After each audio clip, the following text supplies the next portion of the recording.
Buenas tardes, jóvenes.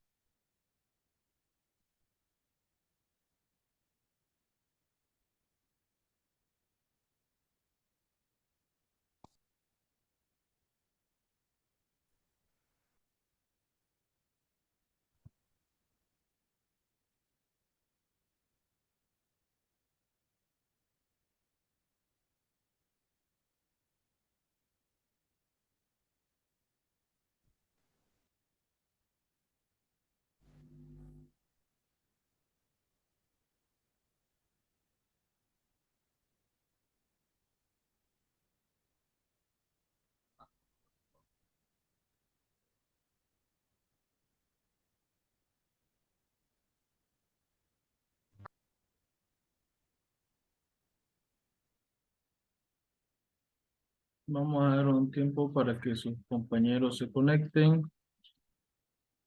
Me pueden confirmar si me escuchan. Buenas tardes, ingenieros. Sí, Jordi. Sí.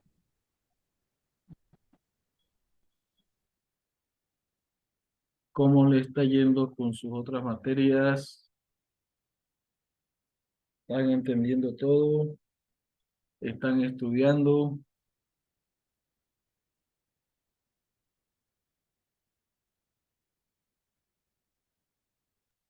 Me está yendo bien, ingeniero. Acuérdense, este examen es el 60% de su nota. Hay muchos que se han desanimado. No se desanimen. Pueden aprobar todavía. Tienen chances para aprobar. No se olviden también de que si, si los que entran no son lo suficientes, después viene el PCA. Entonces, esto le va a ayudar a tener una base para, en el caso que hubiese un PCA, puedan aprobar el PCA, ¿no?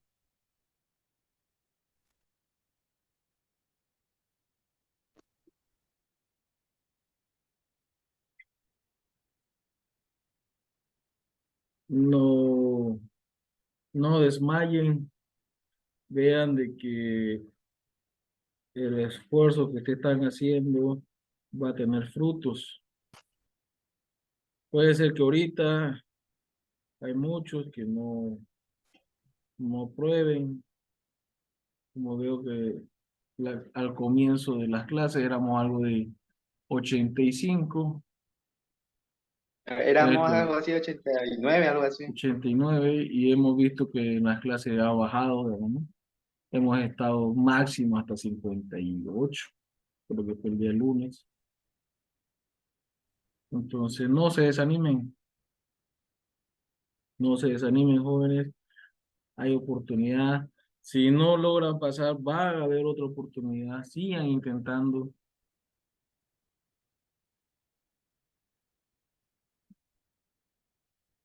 Es complicado ingresar a la Gabriel. Sí, igual cuando ya estén adentro tampoco tienen que aflojar porque también es complicado mantenerse.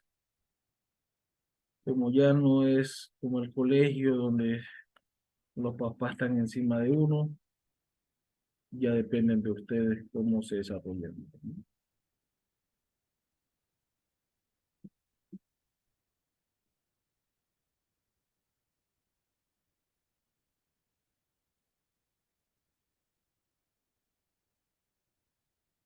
¿Cuántos somos ahorita? Ahorita somos 33.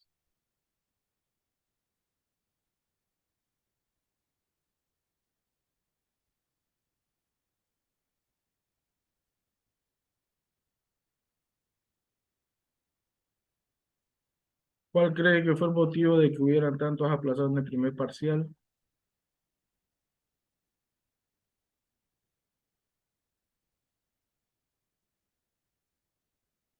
¿Alguien tiene algún comentario? ¿Alguien sabe más o menos por qué cree que hubieron muchos aplazados? ¿Qué les faltó? No entraron a su clase, ingeniero. Ah, pero igual, si no hubieran entrado a la clase, estaba el material, digamos, ¿no? Yo sé que hay alumnos que o están trabajando, o se les presenta algo que no entran a la clase, para eso se las graba, se les sube a la página, se los envío por WhatsApp, ¿no? Este, pues tienen las herramientas, utilícenlas. Si tienen dudas, pregunten.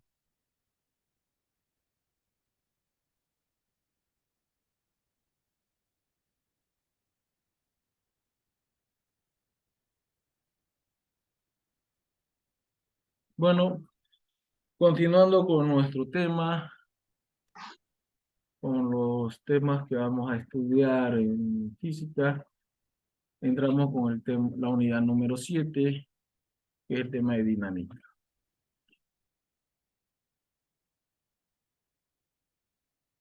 Y dijimos que era la dinámica, era el estudio del movimiento, ¿no? Pero ahora sí voy a tener en cuenta las causas de mi movimiento. ¿Qué me está haciendo variar? ¿Qué me está haciendo cambiar mi velocidad? ¿Qué está, a qué influencia tiene ese cambio de velocidad? Tanto en mi trayectoria como en el desplazamiento, ¿no? Entonces, para esto nos vamos a basar fundamentalmente en la primera y la segunda ley de Newton. ¿Qué dijimos que era la primera ley de Newton? Que era la sumatoria de fuerzas igual a cero. Esto significa que todos los cuerpos tienden a conservar su estado de inercia, tienden a conservar su estado inicial. Si el cuerpo está en movimiento, va a tender a seguir en movimiento. Si está estático, va a tender a seguir a estar estático, ¿no? Y la segunda ley de Newton nos dice que la fuerza que actúa en un cuerpo hace variar la velocidad, ¿no? Si un cuerpo se estaba desplazando a una cierta velocidad constante, no tenía que por qué cambiar. Entonces, hubo algo que afectó. Esa afectación es producida por una fuerza. Entonces, la aceleración que tiene mi cuerpo es proporcional a la fuerza que yo he aplicado, ¿no? Entonces, vámonos con el concepto de momentum. El momento es nada más que vendría a ser, ¿no?, el estado de mi partícula. Vamos a rayar un momento. Yo tengo una partícula cuya tiene una masa 1, ¿no? Si esta partícula tiene una velocidad de 0, ¿en qué estado está? Está en reposo, ¿no? Su movimiento P es igual a 0. Ahora, ¿qué ocurre si yo tengo una partícula con una masa m y una velocidad de I? Yo tengo un momento que va a ser la masa por la velocidad I. Entonces, si esto va a variar, yo le voy a aplicar una fuerza. Entonces, ¿yo qué voy a hacer? Que el movimiento de mi partícula ahora va a ser la fuerza que yo apliqué, la fuerza F, más mi momento. P por L. A eso se refiere de que una fuerza va a ser proporcional, la aceleración de mi cuerpo va a ser proporcional a la fuerza que yo. ¿Cómo voy a aplicar esa fuerza? En un determinado tiempo, ¿no? Lo podemos ver aquí en la ecuación, que va a ser la derivada de la velocidad del momento sobre el tiempo, es lo mismo que la masa por la velocidad sobre el tiempo. Dijimos que velocidad y la aceleración era la derivada de la velocidad con respecto al tiempo, ¿no? Entonces es de aquí de donde sale. Hacemos todo esto para reemplazar en A. Entonces todas las fuerzas que actúan en un cuerpo, F1, F2, me van a hacer que mi cuerpo se desplace en este sentido. La masa se conserva y va a ser las sumatorias, la aceleración va a ser la sumatoria de estas fuerzas, ¿no? Eso es lo que nos implica la segunda ley de Newton.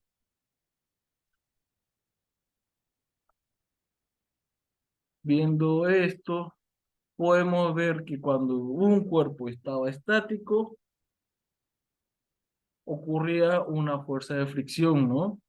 Que si yo le aplico una fuerza diferente, esta fuerza de fricción lo que hacía es mantener el cuerpo en su estado original, en su estado estático.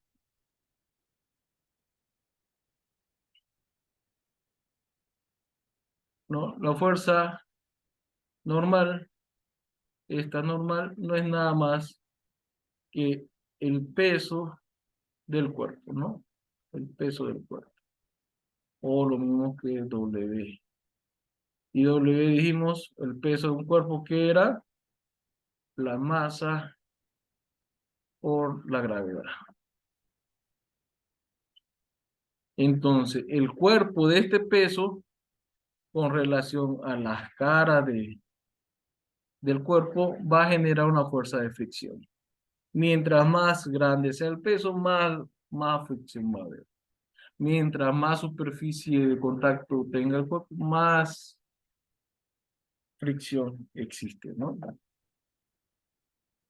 Entonces, la fricción está dado por las caras que están en contacto.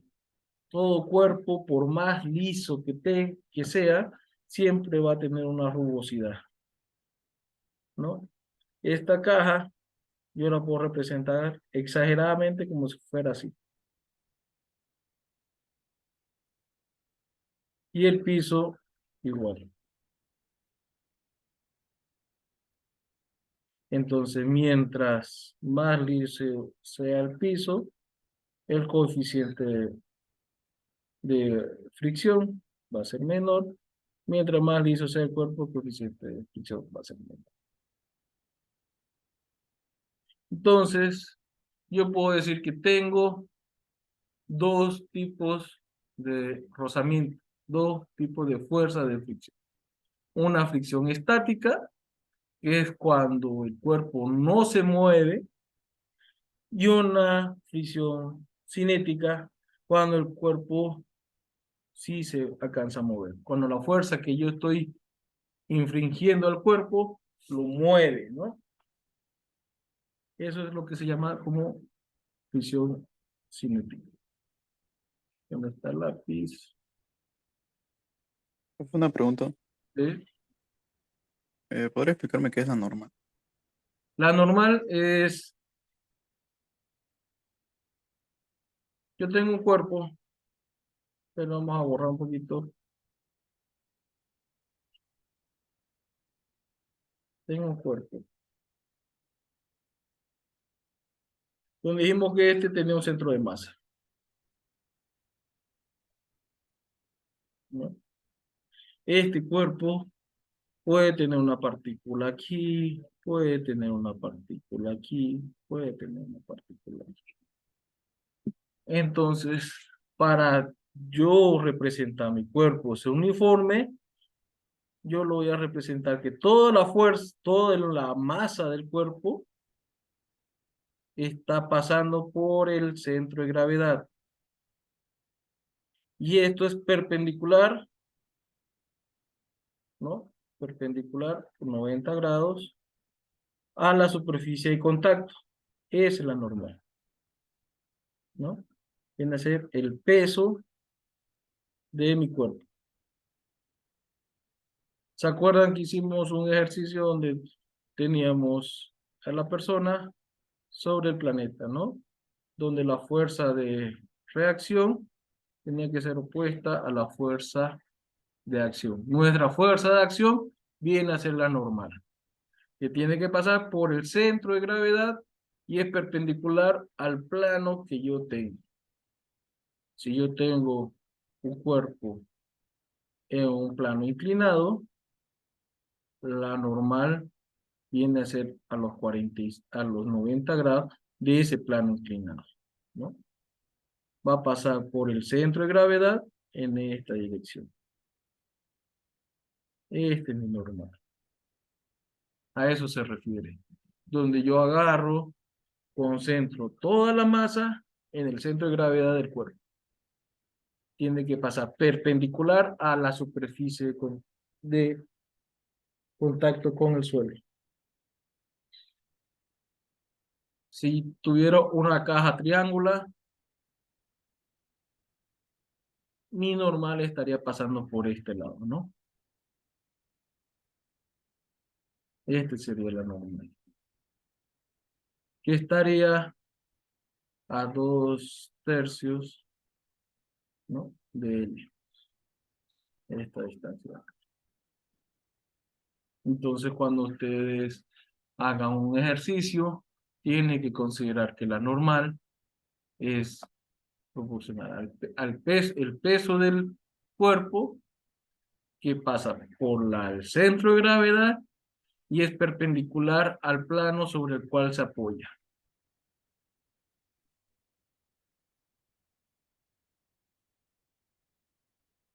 Ahora sí, ¿le entendieron que era la normal? Sí, así es.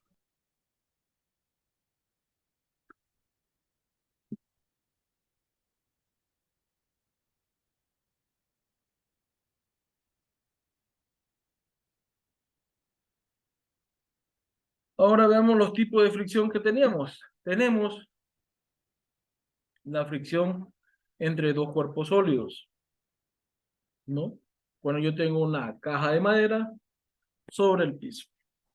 Tengo la rueda de mi vehículo sobre el pavimento. Esa es una fricción entre dos cuerpos sólidos, ¿no? La fricción entre sólido y un líquido. Un ejemplo es la resistencia que tiene uno al nadar, ¿no? El agua impide que uno se pueda desplazar fácilmente entre ellas. Entonces, esa es la fricción que existe entre un cuerpo sólido y un cuerpo líquido. Entre un sólido y un gaseoso. Cuando ustedes agarran y tienen un ventilador, las aspas del ventilador es un cuerpo sólido y el aire que empuja es el gaseoso, ¿no? Entonces va a haber una fricción entre el aspa y el aire. Por eso que toda la cantidad de aire que uno puede empujar con un ventilador va a cambiar. Un ejemplo, veámonos así, para que ustedes lo vean. Ustedes tienen un ventilador de pie, ¿no? Tienen su ventilador de pie. Este ventilador empuja aire en esta dirección. Supongamos que su ventilador es de 105 watts, ¿no? Ustedes deberían tener otro ventilador o podrían poner otro ventilador de la misma característica, el mismo tamaño, y esto tendría que sacar una corriente eléctrica con una potencia de 105 watts. Pero ¿qué ocurre?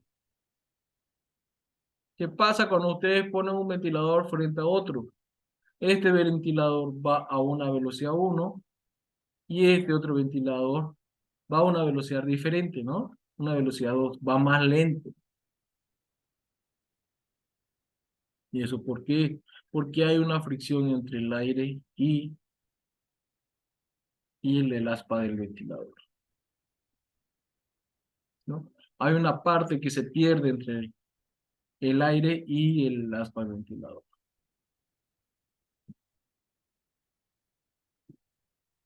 entre líquido y líquido.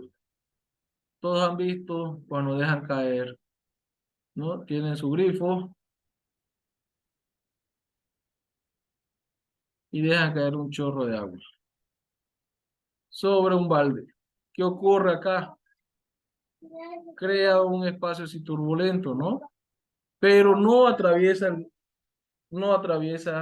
completamente el balde. Entonces es por eso, porque hay una fricción entre el líquido que está bajando, la velocidad que tiene es diferente. Esto va a tener una velocidad. ¿Dónde está? Esto va a tener una velocidad 1 y ya el líquido acá va a ir frenado por este otro líquido, teniendo una velocidad 2. Entonces, a eso se refiere cuando hay fricción entre líquidos y líquidos. Entre líquidos y gaseosos, vemos que en el mar o en un lago se generan olas, ¿no? Se generan olas. Esto es efecto de la fricción que ocurre entre el viento y el agua, ¿no? El viento intenta arrastrar el agua, entonces por eso ocurre este movimiento, el movimiento del agua, velocidad del agua. Y gaseoso, entre gaseosos, lo podemos ver cuando uno fuma o quema o genera humo, que el aire se va dispersando, el humo se va dispersando, pero el aire también lo alenta, no sale con la misma velocidad, ¿no? La velocidad que tenía aquí el humo es distinta a la velocidad que va a tener más adelante, ¿no? Velocidad del humo. Y esta velocidad es por qué va a ser afectado por la fricción. Entonces, cuando vean casos como uno de estos, de que tienen que tomar en cuenta todas las fricciones que hay. Fricción entre el sólido y el sólido, ¿no? Entre el piso y la rueda. En este rodamiento, entre el rodamiento interno y el rodamiento externo. El aire, ¿no? Todo eso me crea fricción.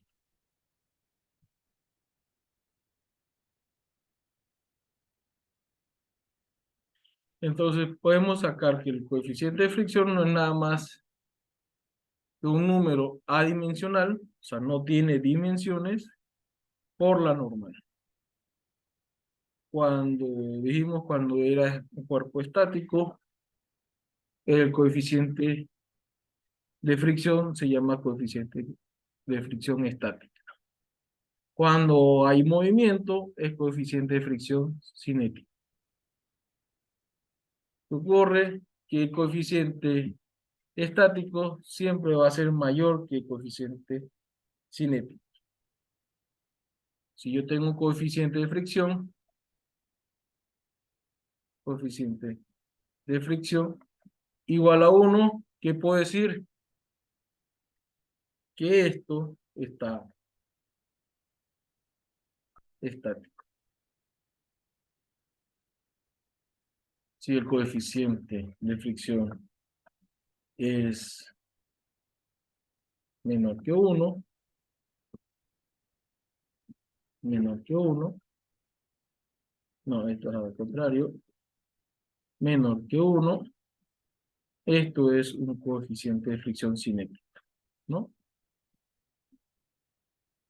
Un ejemplo, si yo tengo el coeficiente de fricción de la madera, el coeficiente de fricción estático de la madera tiene que ser mayor que el coeficiente cinético de la madera.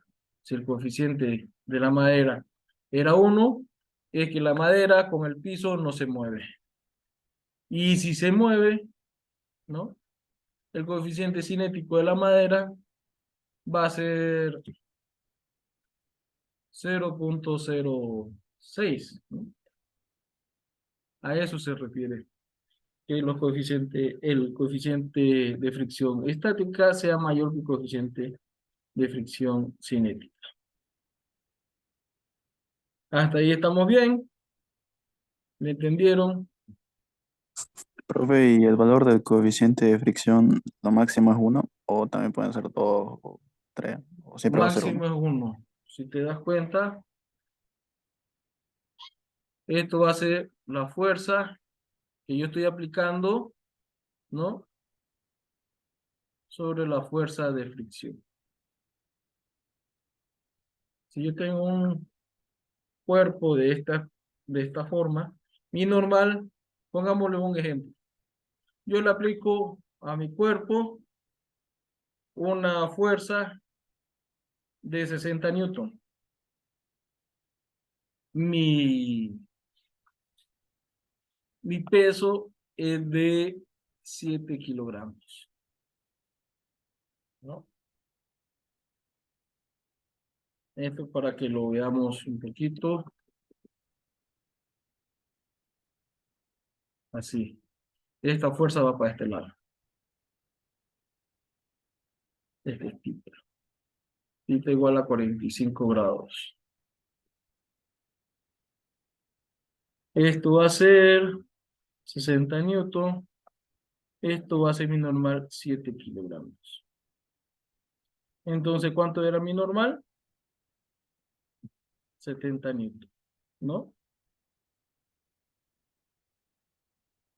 Esto, la fuerza en menos, la fuerza en Y va a ser los 60 newton por el seno de 45 gramos.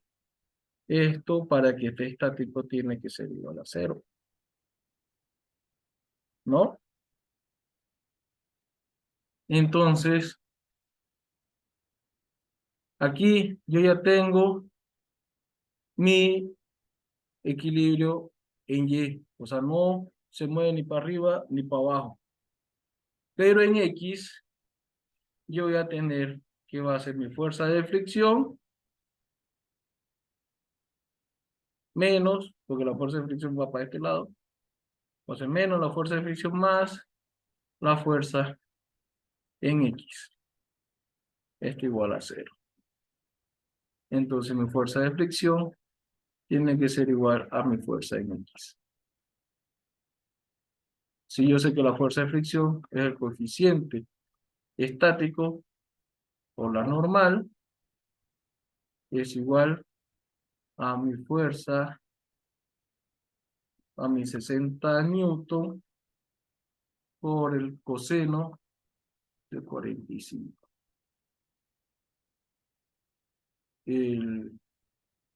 Esto va a ser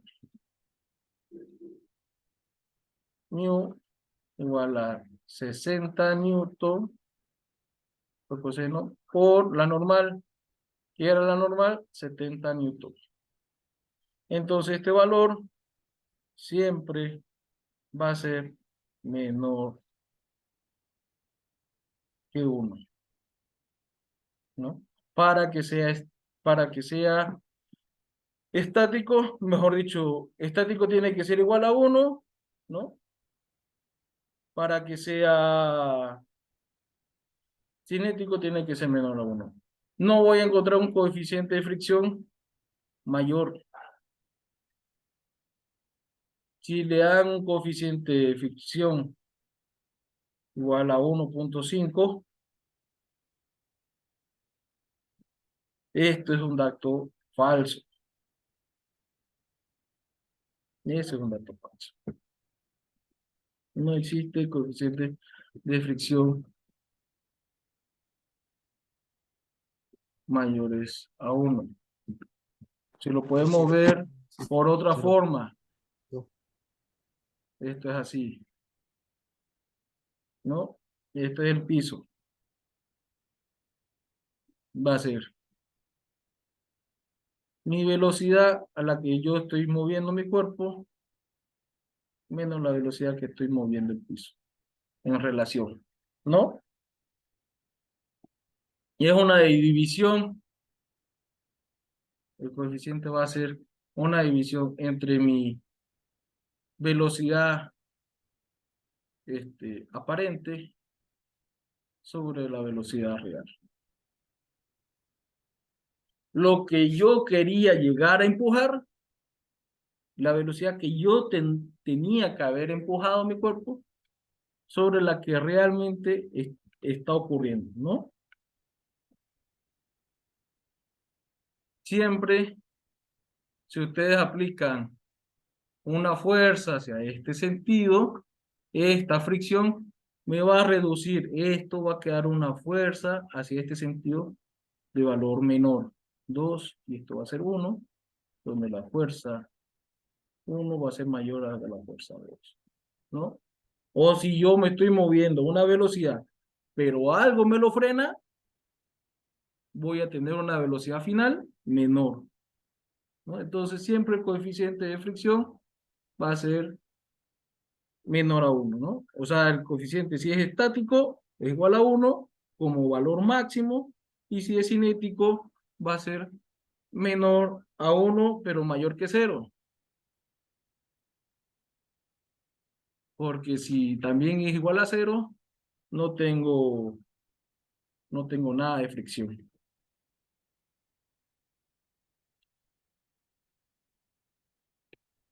Ahora sí, ¿está más claro? ¿Siguen perdidos? ¿Siguen sin entenderle? Ya entendí.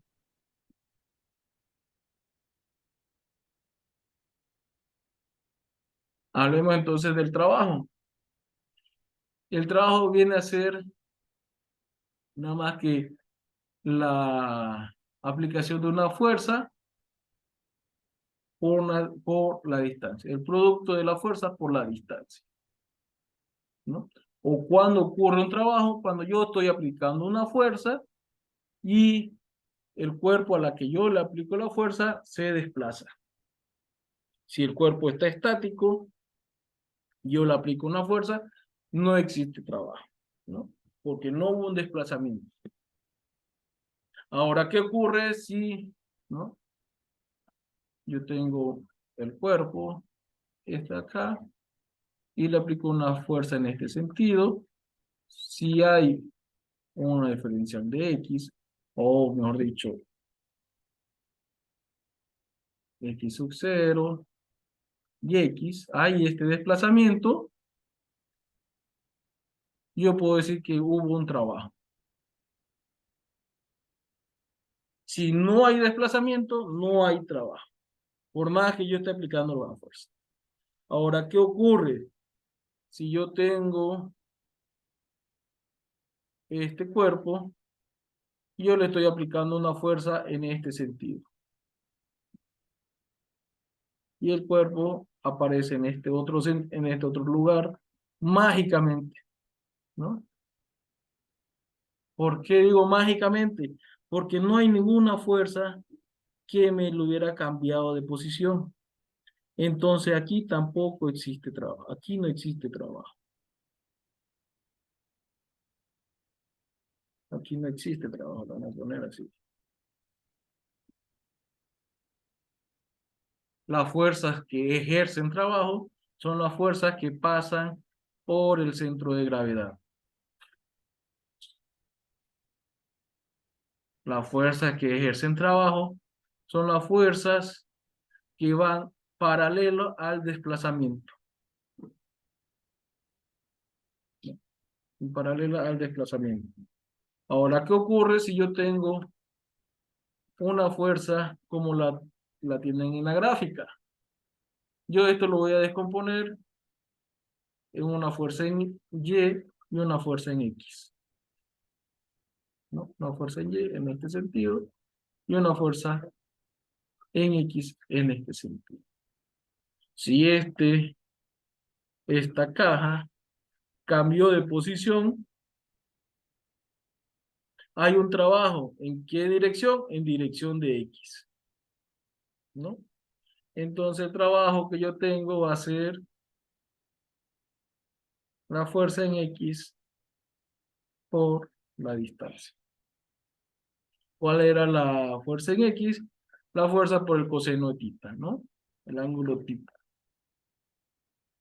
Si mi cuerpo está en un plano inclinado,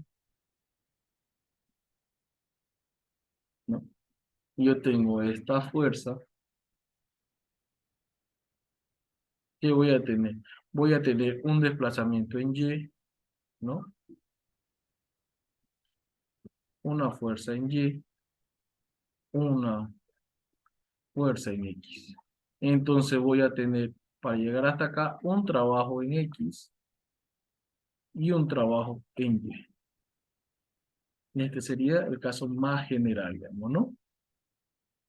Porque yo desplacé mi caja de este punto, de mi punto A mi punto B. Entonces hay un trabajo tanto para Y como también hay un trabajo tanto en X. ¿Está claro cuándo van a aplicar el trabajo? Cuando la fuerza que yo estoy aplicando es paralela a la distancia o hacia el movimiento que está ocurriendo en el cuerpo. ¿Qué viene a ser energía? Se demostró que la energía, no se demostró que la fuerza era la variación, la fuerza era la variación del momento. ¿Esto qué era? La variación de la masa por la velocidad con respecto al tiempo. Esto era fuerza. La masa del cuerpo se mantiene constante. Esto va a ser la derivada de la velocidad con respecto al tiempo. Entonces la fuerza va a ser la masa igual a la masa por la aceleración. Ahora, ¿qué me dice que es el trabajo? El trabajo definimos que era el trabajo va a ser la fuerza por la distancia, ¿no? Entonces, yo puedo decir que mi energía va a ser la capacidad de ejercer un trabajo. Dijimos que existe trabajo, este punto A, punto B, cuando existe un desplazamiento. Ahí recién hay X y hay un trabajo. Entonces yo puedo decir que la variación del trabajo va a ser la fuerza por la distancia, ¿no? ¿Y qué era esto? Trabajo cuando no hay movimiento, es el trabajo final igual a la fuerza por la distancia. Entonces esto era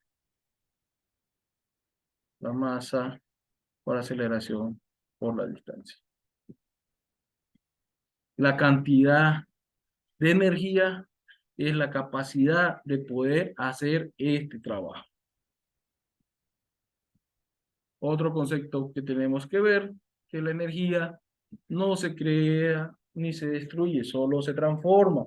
Entonces, si yo tengo energía en un punto inicial, la misma energía la tengo que tener en mi punto final.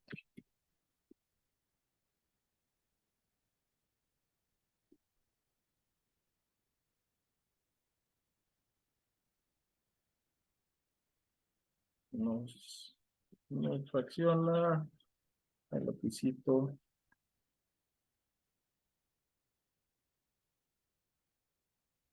Se colgó.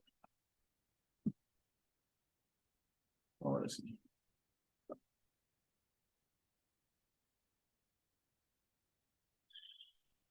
Entonces, como tenemos aquí lo mismo, ¿no? Dijimos que era el momentum, era la masa por la velocidad. Un cuerpo tiene un momento, tiene una masa propia y tiene una velocidad propia. O sea, si yo me estoy moviendo o si yo no me estoy moviendo. Si no me estoy moviendo es estático y si me estoy moviendo, vamos a verlo en el tema de dinámica. Dijimos que la fuerza era la variación del momentum con respecto al tiempo. Y el trabajo era la fuerza aplicada por una cierta distancia. Entonces yo despejo de acá, ¿no? Aplicando integrales a ambos extremos, lo mismo que hicimos con la velocidad y la aceleración. Yo tengo que la cantidad de trabajo, o sea, la energía, la cantidad de energía es para ejercer este trabajo. Y va a ser la integral de B por d de B. Era 1/2 de B al cuadrado y la masa se mantiene como un escalar. Entonces, dentro de un sistema, yo voy a tener tanto una energía cinética, esto era energía cinética, y voy a tener una energía potencial, donde la energía total tiene que ser las sumatorias de todas las energías. Dijimos que la energía no se crea ni se destruye. Entonces, todas las energías que actúan en mi sistema se tienen que sumar. En este caso, la sumatoria, la energía total, que va a ser la energía cinética más la energía potencial.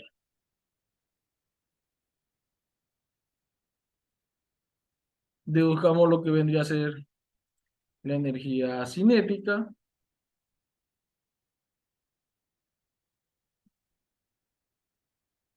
Dijimos que energía cinética la vamos a aplicar cuando ocurre un desplazamiento en X, ¿no? Llegamos a la misma ecuación, que va a ser energía cinética, va a ser 1/2 de la masa por la velocidad en X al cuadrado. Estamos tomando desplazamiento de mi cuerpo, de mi partícula, solo en la dirección de X. Y cuando yo tengo energía potencial, es cuando ocurre el desplazamiento en Y, ¿no? Cuando ocurre mi desplazamiento en Y. ¿Se acuerdan que dijimos que la velocidad era igual a la diferencial de X sobre dt y A era la diferencial de B sobre dt? Esto era cuando mi desplazamiento era en X y cuando es en Y va a ser la diferencial de Y sobre dt y va a ser G igual a la diferencial de B sobre dt. Entonces la misma fórmula lo puedo hacer, ¿no? Yo tendría que era la fuerza igual a la diferencial del momento con respecto al tiempo. Esto va a ser la fuerza igual a la masa por la derivada de la velocidad con respecto al tiempo. Masa con la derivada de velocidad igual a la aceleración. En este caso igual a la gravedad. Entonces me queda fuerza en Y va a ser la masa por la gravedad. ¿Qué desplazamiento? El trabajo en Y va a ser la fuerza en Y por la distancia Y. Entonces, el trabajo va a ser la masa por la gravedad por Y. Entonces, la energía cinética, mejor dicho, la energía potencial, es la masa por la gravedad por Y, ¿no? La diferencia de alturas. Y de ahí, por eso que las dos fórmulas son iguales. Dijimos que cuando teníamos magnitudes, las magnitudes se tenían que sumar con las mismas magnitudes para obtener una misma magnitud. Entonces la energía total tiene la misma magnitud de la energía cinética más la energía potencial. Las magnitudes de energía potencial es masa, es longitud, y esto era longitud sobre el tiempo al cuadrado, ¿no? La energía potencial, la energía total tiene unidades de masa, longitud por longitud sobre tiempo al cuadrado. Esto nos da masa por longitud al cuadrado sobre t a la menos 2. Así pueden comprobar cuando sus ecuaciones sean correctas. Si tienen el mismo sistema de magnitud, están en las mismas dimensiones.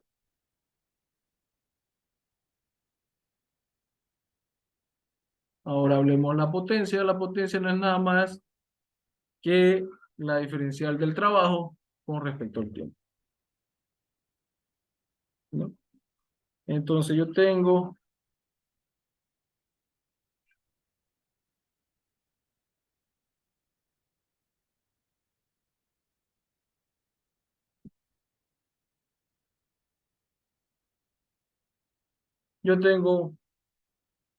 una partícula, un cuerpo en esta posición, que tiene una masa.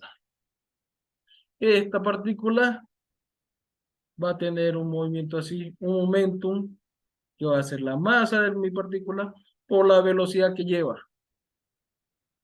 Si esta masa se desplaza, y es porque yo le apliqué, cambié su velocidad, hice la derivada de la velocidad con respecto al tiempo. Era la masa por la aceleración, ¿no? Si a esta fuerza yo la desplacé esta distancia, ¿no? Ocurrió un trabajo, que era la masa, la fuerza que yo apliqué por la distancia X, por la distancia. Ahora, para hacer esto, yo tuve que tener energía, tenía que tener la energía para poder mover esto. ¿Qué va a ser la energía? Va a ser un medio de la masa por el cambio de la velocidad al cuadrado, ¿no? Va a ser velocidad final al cuadrado menos la velocidad inicial al cuadrado.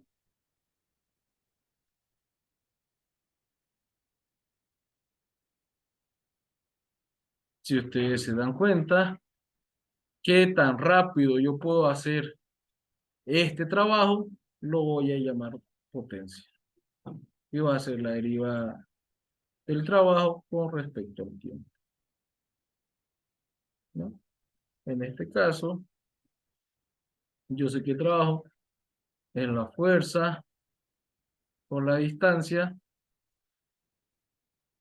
lo voy a hacer acá, ¿no? La potencia va a ser la diferencia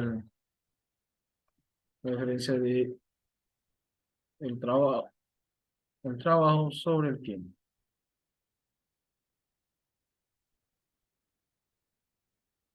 Yo sé que trabajo de fuerza por distancia sobre el tiempo.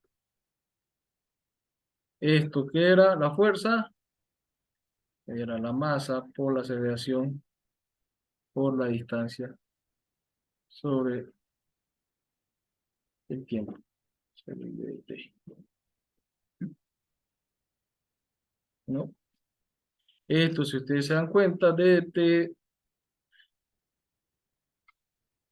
d sobre dt, la distancia dividido entre el tiempo, la potencia es lo mismo que decir la fuerza por la velocidad. O también la potencia va a ser, si voy simplificando todavía más, la masa por la aceleración por v.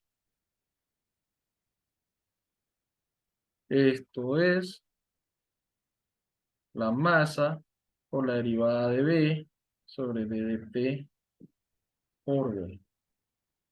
La potencia que va a ser la masa por v por d de v sobre d de t, ¿no? Y así podemos encontrar cualquier ecuación dependiendo la variable que me haga falta. Quizás no le den fuerzas, le den la masa y la velocidad, le den el tiempo, no le den la aceleración. Entonces ustedes pueden llegar a cualquiera de las fórmulas haciendo la deducción. ¿La deducción de qué? De que la fuerza es la masa por la aceleración, la velocidad es la derivada de la distancia sobre el tiempo, la aceleración es la derivada de la velocidad sobre el tiempo. Entonces ven que todo radica a las primeras fórmulas que tuvimos, ¿no? Dijimos que las sumatorias de las fuerzas eran igual a cero. Ahora se suma que las sumatorias de las fuerzas en un sistema tiene que ser la masa del sistema por la aceleración de todo el sistema. Después tenemos que toda fuerza de acción, hay una fuerza de reacción, la velocidad en la diferencial de v sobre dt y la aceleración era ddv sobre dt. Entonces, de aquí, de esta simple fórmula, es que van apareciendo los términos de trabajo, potencia, energía, ¿no? ¿Estamos claros hasta aquí?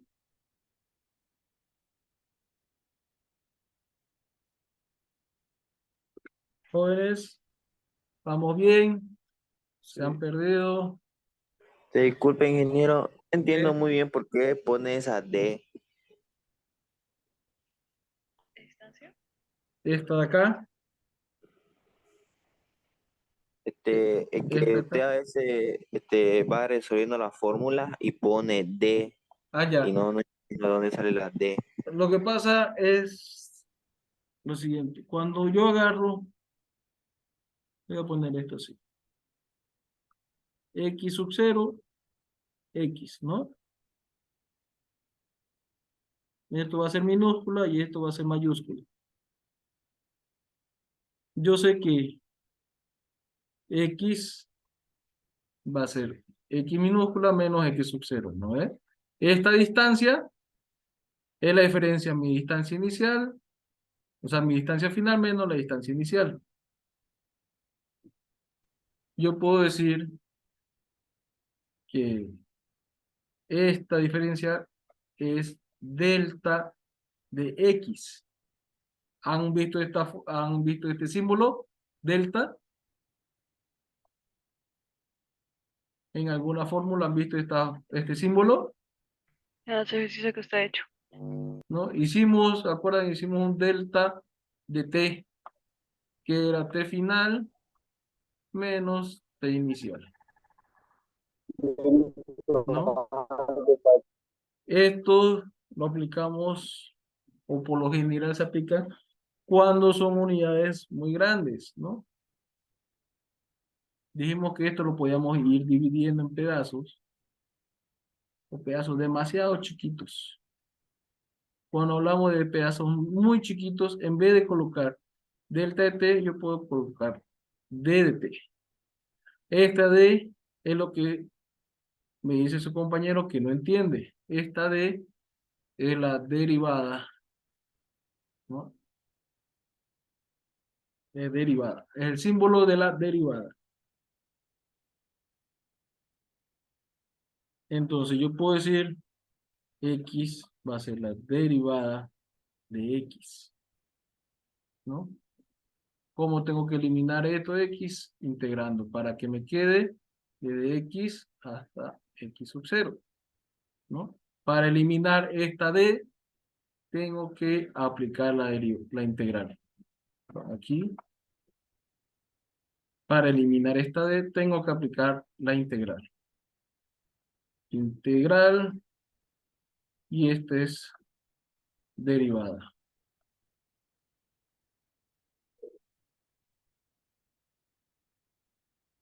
Yo puedo colocar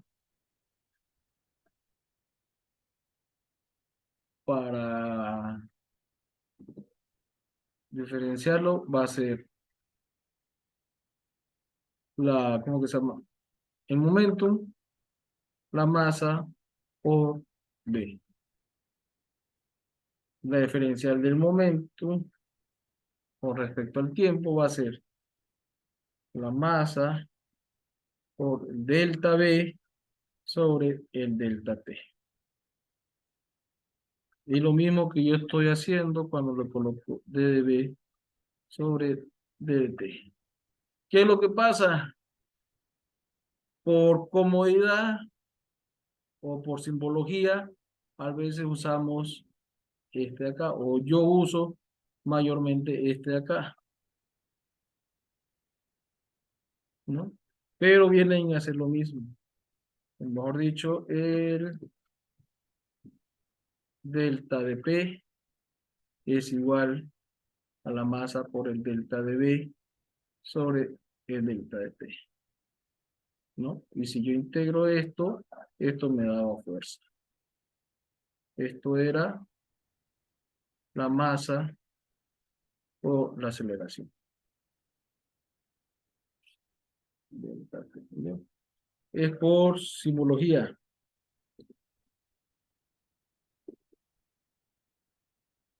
Entonces, esta diferencial lo van a ver, que esto es la diferencia, esto es diferencia, esto es una D así, más o menos. Ocurre lo mismo cuando tenés un triángulo.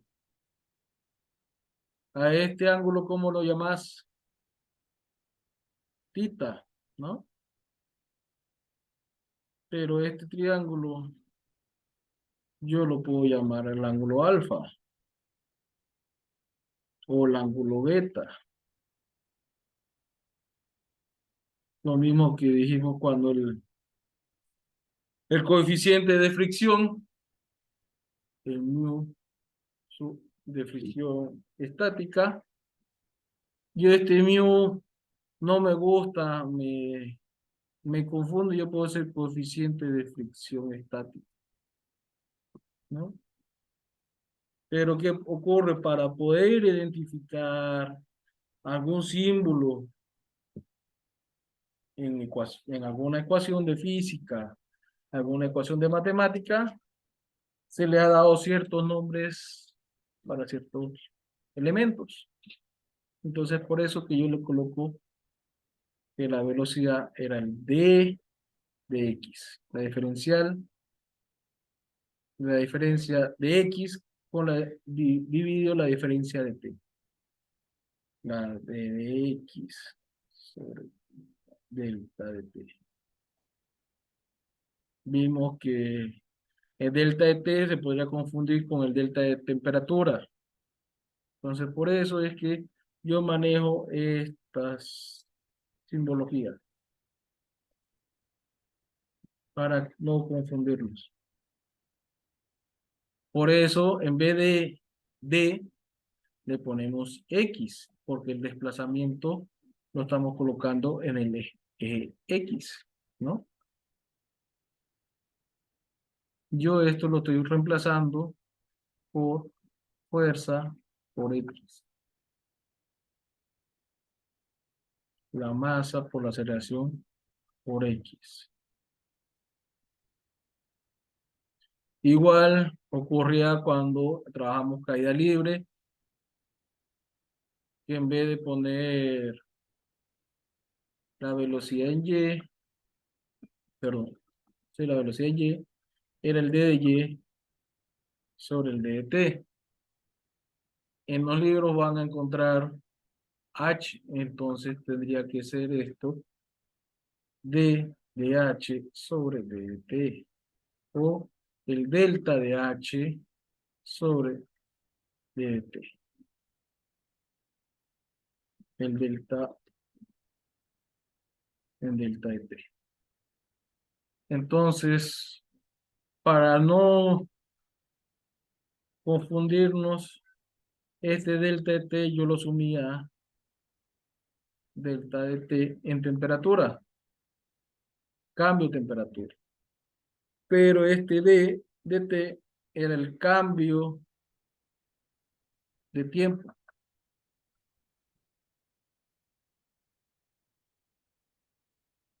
el delta de Y era el cambio de altura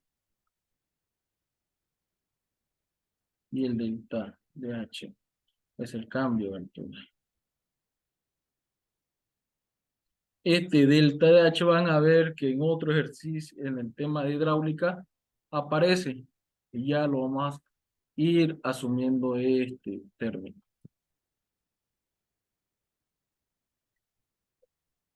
Ahora está más claro por qué yo utilizo el diferencial, el delta, este de acá.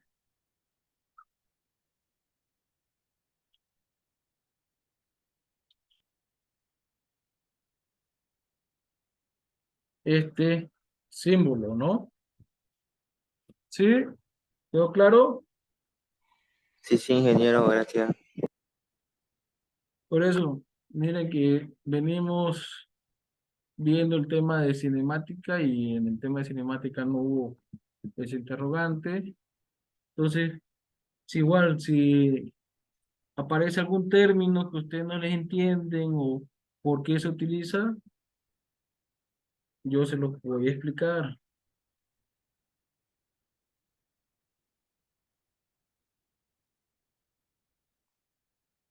Ahora nos dice la cantidad de movimiento. ¿Se acuerdan cuál es el nombre que le dimos a la cantidad de movimiento?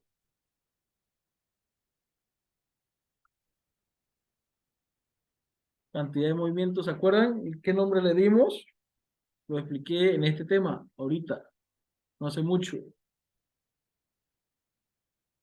Momentum. P igual a M por B. Esa es la cantidad de movimiento. Si yo le digo momentum, ustedes se pueden confundir con momento.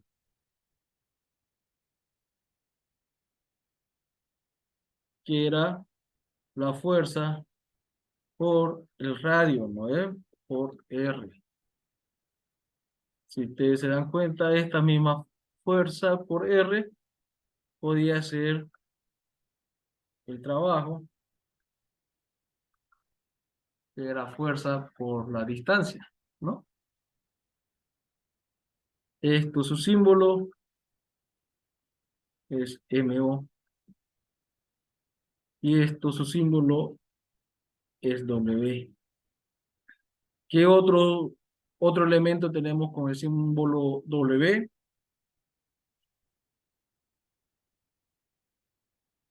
El peso. ¿Cómo simbolizo el peso? W. En letra griega, W es así, es velocidad angular, ¿no? Entonces ven que hay elementos que tienen nombres parecidos o símbolos parecidos que tienen que aprender a identificar cuáles que están usando y en qué momento lo están usando, ¿no? Entonces vimos que la cantidad de movimiento es el producto entre la masa de un cuerpo por su velocidad. Entonces yo puedo encontrar que el impulso es la variación de ese movimiento, ¿no? ¿A qué llamamos impulso? Cuando yo aplico una fuerza en un tiempo muy pequeño, este delta P.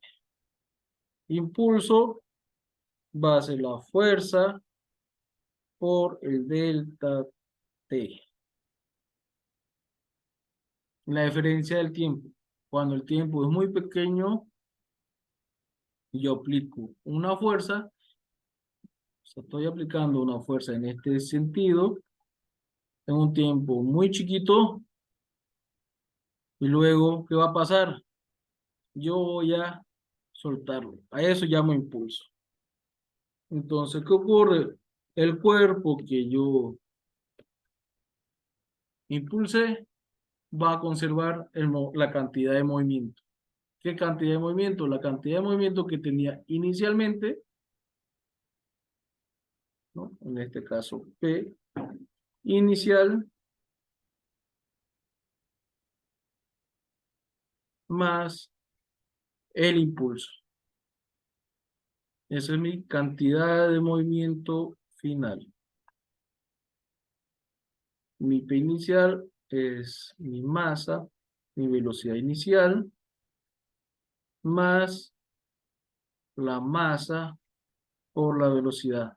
La velocidad que agarré para poder impulsar el cuerpo. Mi final. Esto sería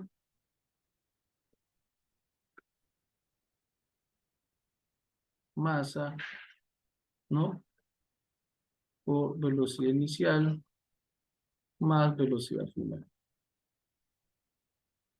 Eso es mi impulso final, mi momento final. Entonces, cuando ustedes aplican una fuerza en un tiempo muy pequeño, a eso se llama impulso. Si yo tengo un movimiento vertical, ¿no? Va a haber una fuerza vertical. Esta aceleración, esta es la gravedad, ¿no? Si yo tengo un movimiento lineal, la aceleración va en dirección de X.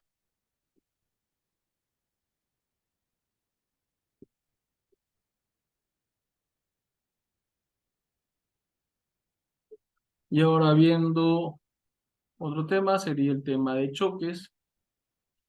El choque es cuando dos partículas interaccionan entre sí porque tienen diferentes velocidades o sus velocidades tienen diferentes sentidos, ¿no? Yo puedo tener un choque cuando mi partícula se mueve en esta dirección con una velocidad v sub 1 y otra partícula va en esta misma dirección con una velocidad v sub 2. Esta partícula alcanza a esta otra porque v sub 2 va a ser mayor que v1. Entonces, ¿qué ocurre con mi nueva partícula? Las dos se desplazan a una velocidad final, una velocidad distinta. Esto es cuando llevan el mismo sentido. Puede haber que lleven la misma velocidad en sentidos opuestos. Pueden ser que lleven velocidades diferentes en sentidos opuestos. Puede ser una partícula que lleve esta velocidad 1, y otra partícula tenga esta otra velocidad 2. En la partícula 2, la velocidad es igual a 0. Entonces, ¿qué va a ocurrir? Esta al chocar va a llevar a mi cuerpo hacia esta dirección, ¿no? Con una velocidad final distinta. Entonces, a eso es lo que se refiere con el choque, que es cuando dos o más partículas interaccionan, tienen masas diferentes, tienen velocidades diferentes en sentido contrario. En el mismo sentido, en sentidos paralelos. Pueden ser las masas iguales, ¿no? Puede haber un montón de combinaciones.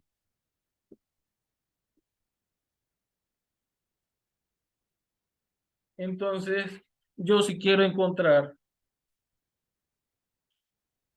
las velocidades después de que chocan, tengo que aplicar la conservación de la energía, ¿no? Dijimos que era la energía cinética de este cuerpo, energía cinética, tiene que conservarse en este otro. Esto vamos a decir 1, esto vamos a decir 1. Esta es la energía cinética 2 con su energía cinética 2, ¿no? Energía cinética 2. Energía cinética 1. Se tiene que conservar porque no estoy perdiendo, no estoy creando nada. Entonces yo puedo decir que la energía cinética va a ser que 1/2 de la masa 1, vamos a ponerle B inicial al cuadrado, más 1/2 de la masa 2 por B inicial 2 al cuadrado. Este 2 va a ser igual a la velocidad, 1/2 de la velocidad, 1/2 de la masa 1 por la velocidad final. Velocidad final le vamos a poner U1 al cuadrado más 1/2 de la masa 2 por la velocidad 2 al cuadrado. ¿No? Ahí estoy igualando sus energías. Si yo todo esto lo multiplico por 2, se van eliminando estos valores. Si yo la U de 1 lo llevo al otro lado, me quedaría masa 1, factorizando, B1 al cuadrado menos U1 al cuadrado. Es igual a M2. Ahora esto es U2 al cuadrado menos B1 al B2 al cuadrado. Si yo factorizo esto, esto podría ser M1 B1 más U1 por B1 menos U1 igual a M2. Ahora yo lo voy a cambiar para que me queden iguales. Me da así, menos B2 más U2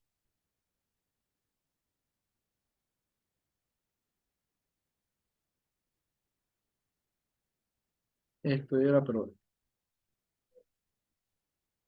B2 menos U2 es lo mismo. Ahora necesito que estos tienen un momentum, masa por velocidad, y aquí tienen otro momento, ¿no? Masa por una velocidad diferente.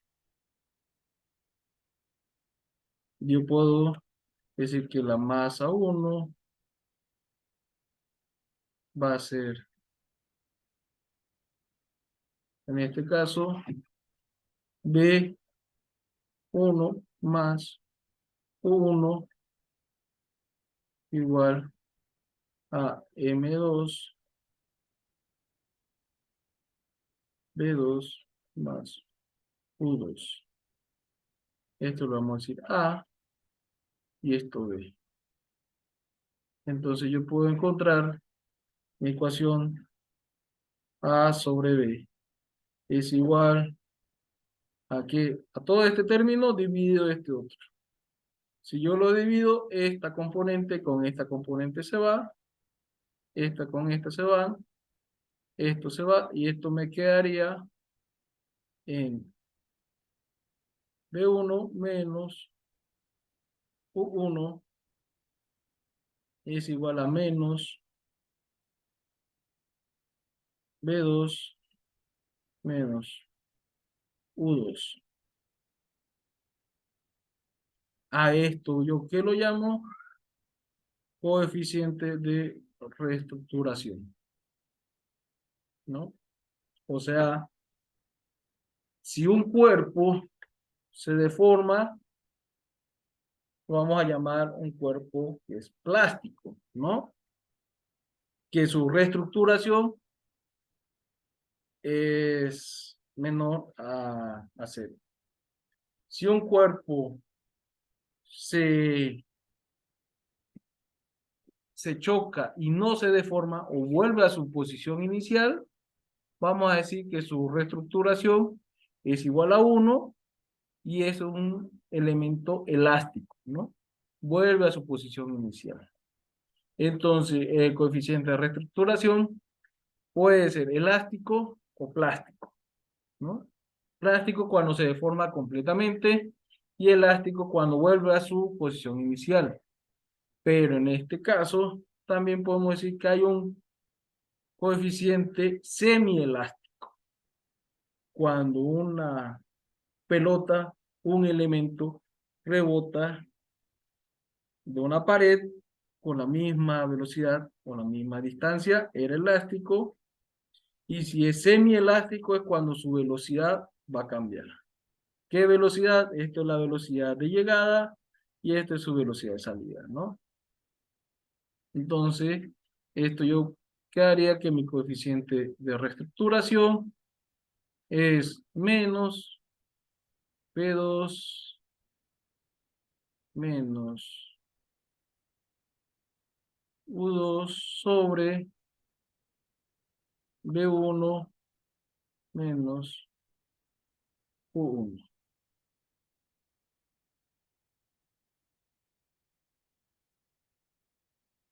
Este es el coeficiente de reestructuración. Vieron que nace de solo saber las formulitas de energía, ¿no? Y momento. Ustedes saben que la energía no se va a crear ni se va a destruir, solo se va a transformar. Entonces tiene que ser tanto la energía de llegada como igual a la energía de salida.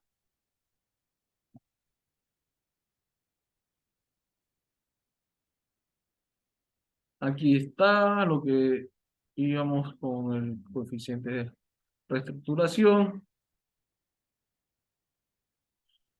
Aquí la diferencia es de que tomó su valor inicial como U, yo lo tomé como B, ¿no? Pero vienen a ser similares, vienen a ser de la misma forma, es solo el cambio de nombre.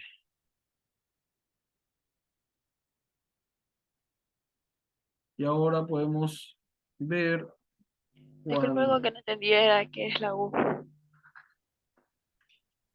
mira, en este caso, lo voy a hacer de nuevo. Yo tengo mi pelotita, que viene a ser la masa. En este ejemplo, toma U como velocidad inicial, la velocidad antes del choque. U igual velocidad antes del choque. Y B, velocidad después del choque. Nosotros lo habíamos colocado al revés, ¿no? La velocidad antes como B y la velocidad después como U. Por eso es que nos salía los valores diferentes, ¿no? Pero vienen a ser lo mismo. Es lo mismo hacer, igualar que la energía cinética de llegada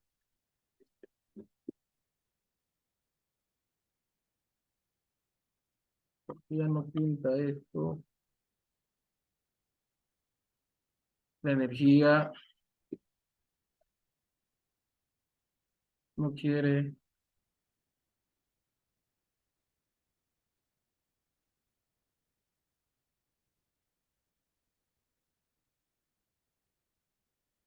Wow.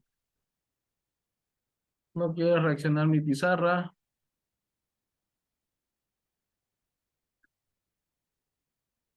Un momento.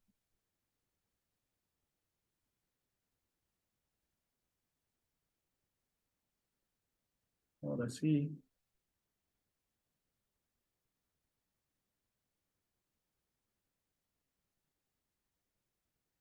Aquí estamos.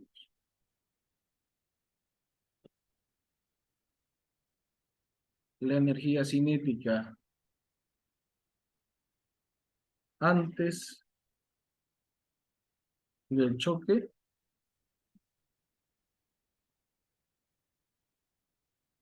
tiene que ser igual a la energía cinética después del choque, ¿no? Si ustedes le dan a este nombre antes del choque U y después del choque B, van a tener esta formulita. Nosotros pusimos que U era para antes del choque, ¿no? Antes del choque era B y esto después del choque era U. Y vamos a tener los valores inversos, ¿no? Nuestra formulita iba a quedar en menos U1 menos U2 sobre B1 menos B2. Así queda nuestra fórmula. Es solo por el nombre.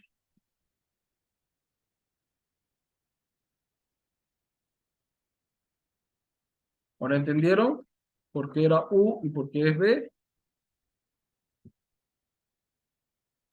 Sí. Y lo vemos en nuestra gráfica. Esto, para esa fórmula, lo llama U01.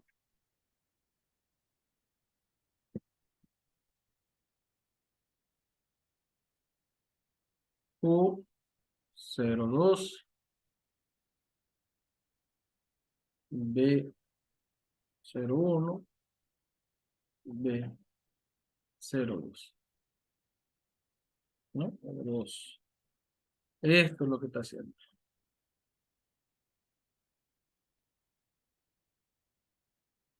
Entonces, el coeficiente de reestructuración, cuando es completamente elástico, va a ser igual a 1. Cuando es completamente inelástico, o como le dijimos, plástico, ¿no? Va a ser igual a 0. Cuando está entre 1 y 0, es semielástico. ¿A qué va? Si lo podemos ver, el choque en una dirección contra un objeto rígido que no se mueve. Yo tengo una pared donde mi elemento 2 no es nada más que la pared y esta pared no se mueve, ¿no? Entonces yo voy a tener mi partícula que va en esta dirección. Mi partícula tiene una masa 1 y una B1. Choca y ahora cambia de dirección. Va a salir con una masa 1 y ahora ¿cuál va a ser mi velocidad de salida? Yo lo voy a tomar como U1. Este es el coeficiente.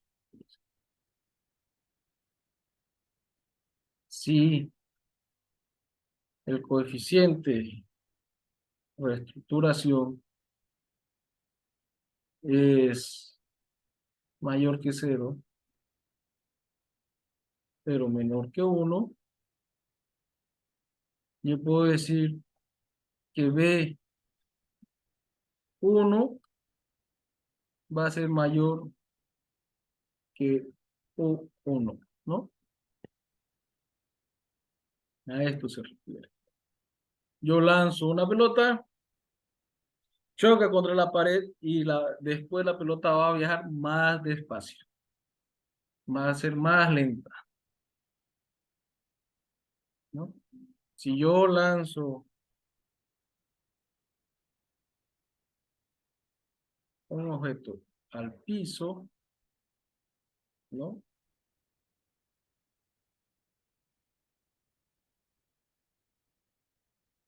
La gravedad, este va a llegar acá con una velocidad 1 y después va a rebotar una velocidad 1, ¿no?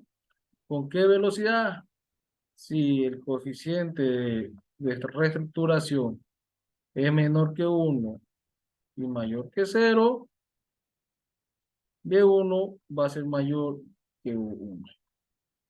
¿Cuál es la ventaja aquí? Que si yo tengo una altura, H sub 0, esta pelota va a llegar hasta una altura máxima de H sub 1.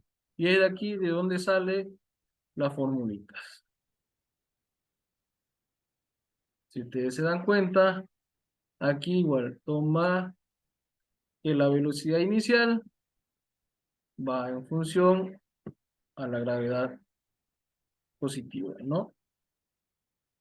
Y cuando se frena, como gravedad negativa.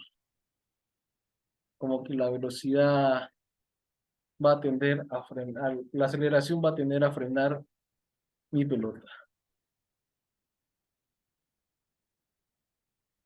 Eso es los casos de rebote, el caso de choque, la aplicación de la energía cinética, la energía total va a ser la energía cinética más la energía potencial.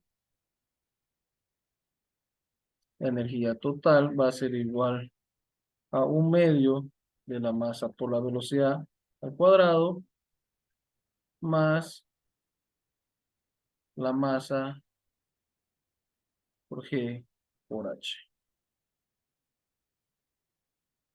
¿no? Entonces así yo puedo obtener la energía total de mi sistema. Yo sé que el trabajo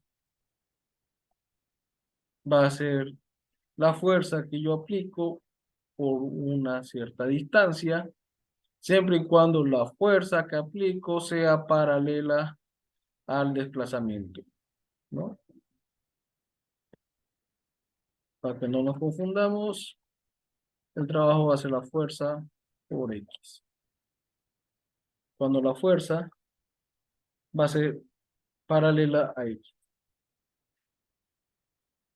Potencia es referencia al trabajo sobre el tiempo.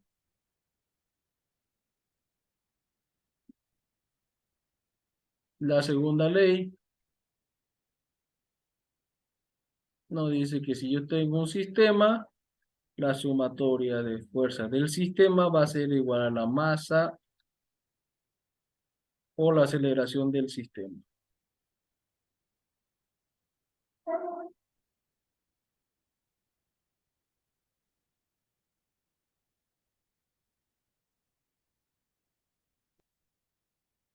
Y eso sería el tema de dinámica, jóvenes.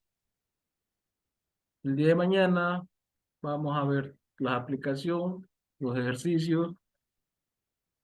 ¿Está claro hasta aquí?